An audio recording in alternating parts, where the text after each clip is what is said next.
This is Dr. Rizzy Kuhn, and this podcast series is called Spiritual Immersion, Taking the Plunge. And the intention of these podcasts is to support and empower you to be on this journey of integrating who you used to be, who you thought you were, who you think you might be, with the part of you that knows who you are at your deepest, most essential level.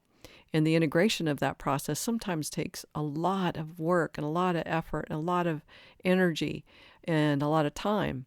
And quite often we don't think it's going to be a lot of time or a lot of work. We just think, oh, there's going to be an epiphany. I'm going to get that thought, that insight, and it's going to be life-changing. And rarely does that happen. Generally, we have a thought, and it might be an insight, or it's like, oh my God, that's the most enlightened thing I ever thought. I guess I've arrived. And then you forget that thought, and you go back to how you were, or this is what's true for me. And I did that over and over and over again. But more and more, I would remember, oh yeah, I had that insight, or oh yeah, I thought that before. And there's becomes a consistency and a sustainability of that thought when then it becomes part of who I am, as opposed to just a mentalization or a thought. It becomes integrated with who I am in my whole being. David Hawkins wrote a book called Transcending the Levels of Consciousness. It's one of the best books ever.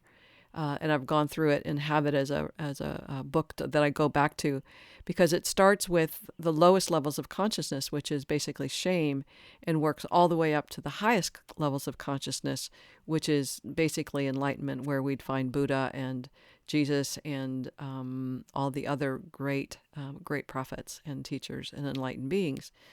And so having a reference book that gives you an indication, well, what does that mean? Where does that go? How does that work?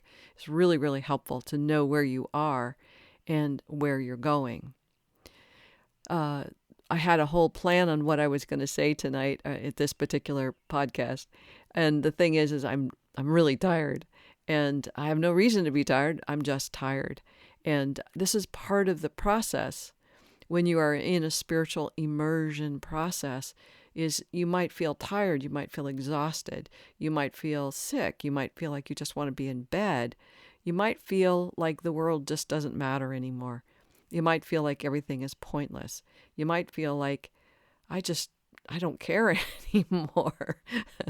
and that's the level of despondence, which unfortunately David talks about in this book, Transcending Levels of Consciousness. It gave a name to an experience I was having. It's like, I don't care if I live anymore. I don't care if I'm here. I don't care. And it's not as if I was going to attempt a suicide, but I experienced a state of being human, which is part of being human, because we exist, we have these states of being. And I was able to hear it through David Hawkins' work to say, you're in a state of despondence. Life doesn't matter in this moment. And it was a moment. It wasn't as if I went on with that for a long time. And some people do go on with that a long time. So one of the things I want to talk about tonight is just that place of exhaustion and feeling unwell and feeling lethargic, and it and again, as if nothing else matters but to rest and do nothing. This is really an important place. This is not like, oh, I just feel tired. This is a place where we are resting. We are it's an opportunity, but it's a need that we have on all levels: the physical level, the emotional level, the spiritual level, the energetic vibration, all of us, the cellular level. We need to rest. And this work of being a spiritual being in a human body is really exhausting. More times than others, not all the time, but more times than others, it can be exhausting. And we need to rest. It's a really important part of any spiritual journey, is that place of rest. If we don't rest, we'll most likely get sick, and then we have to rest. And this is a dilemma, right? A lot of people go, oh, I got to work. And I'll say, if you work too much, they may be symptomatic already of some dis-ease.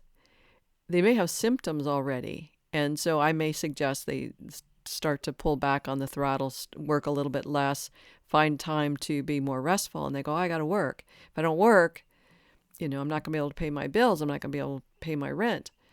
And I go, well, if you get sick, then you're not going to be able to pay your rent. You're not going to be able to pay your bills. So you can be a choice here to remain healthy, but take the time as required for your body, your cells, your spirit, your vibrational level, wherever that is, whatever it is that needs rest. You can take that by choice without having to really get sick, really get a disease as opposed to dis-ease. So I really encourage people to notice when they're tired and take care of themselves the best way they can. So that might be taking a nap. It might be going outside and just sitting in the yard or on the porch, on your deck. It might be listening to music. It might be something that's refreshing and reviving, not in terms of high vibration, but just in a restful state. A lot of times there's music that's really restful and makes you feel like, yum, this feels really good.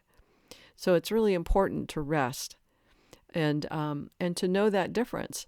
So I had a really great day today. Had a lot of great things happen, and decided to have some friends over for dinner because I made a roast chicken. And they came in, and my friend Fred goes, "You're really tired." And I go, I don't know. I'm just here.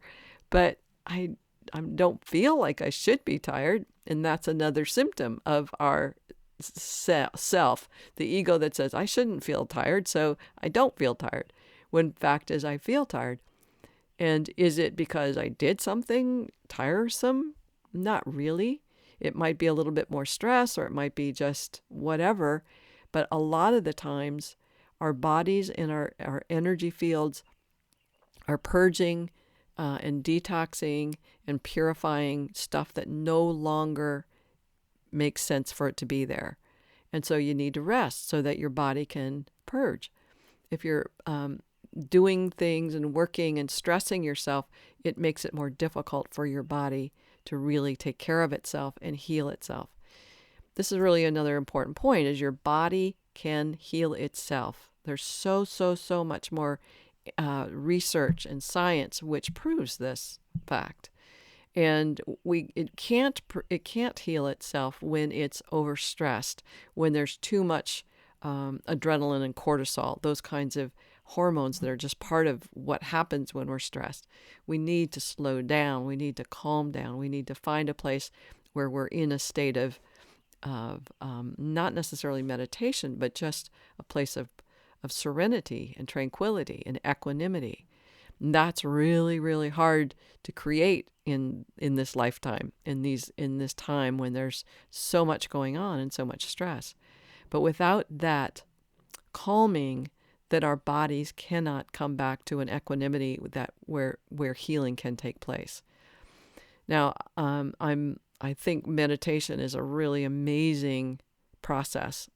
I don't do it well myself, but I get that there's so much research out there that just shows the amount of healing that the body does when it's in a meditative state. When you quiet your mind and allow the stress to kind of dissipate, your body goes into a state of healing. I think that's awesome. And the more that we know that, the more that we can then choose, well, maybe I'll just quiet myself rather than invite people over for dinner when I'm already stressed, right? And we do that all the time, especially during this time of the pandemics, when we might have our children in homes or our partners home, and there doesn't seem to be any time for ourselves. We have to find a way to make that time for quiet and rest. Otherwise, it cultivates an environment that is of disease, and we don't want that, right? So again, the intention of this particular podcast is notice when you're tired, notice when you want to rationalize or be logical about the fact, like, I don't have any reason to be tired. I don't work that hard, or I don't do that much, or I don't have any, 4 children or 2 children. I don't have any reason to be tired, so I can't be tired. as opposed to saying, no, I'm tired. I need to rest. I need some quiet time. I need, and when I was working, this was a long time ago, I worked in Nova Scotia in the field of addictions. And I would find between clients, my rest time would be in the bathroom. I'd go sit in on the toilet, and I would, I would have 5 minutes, and it was a quiet, restful moment for me. And it's where I would regroup and decompress, and then I'd be ready for my next client. So it doesn't matter where you find that time and that space, but it's really important that you find that for yourself. All right, well, that's it for tonight. Rarely do I do podcasts at night. I usually do them in the morning, so that's why you're hearing me say nighttime in this particular podcast. I will talk to you soon. If you have any interest in contacting me, you can find me at rosie@theparadigmshifts.com. That's my email, and my website is the website is theparadigmshifts.com. And again, the book I mentioned is David Hawkins' Transcending the Levels of Consciousness. I really highly recommend it. All right. Bye for now.